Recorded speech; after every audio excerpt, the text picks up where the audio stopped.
Assalamualaikum dan salam sejahtera. Saya Hawa Fatihah melaporkan dari Sekolah Kebangsaan Tengku Ampuan Maryam bagi majlis peluncuran program Nilam dan kempen Galakan Membaca tahun 2026.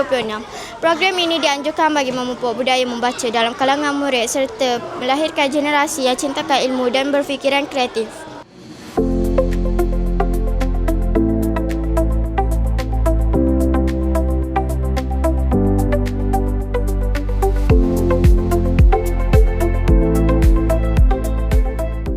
Ya Alim, bukakanlah pintu hati anak-anak didik kami agar untuk mencintai ilmu, gemar membaca, tekun menimbulkan ilmu pengetahuan dan bijak memanfaatkan. Pak Hashim Masri Nurdi di atas pimpinan bacaan yang tadi.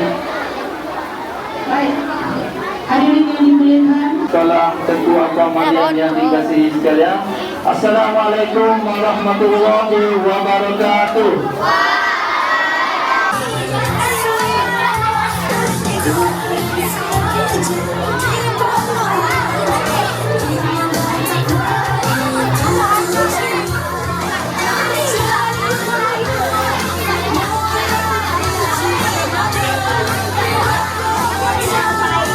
Program Nilam dan kempen Galakan Membaca 2026 terus memberi inspirasi kepada semua murid untuk menjadikan membaca sebagai jambatan menuju kejayaan.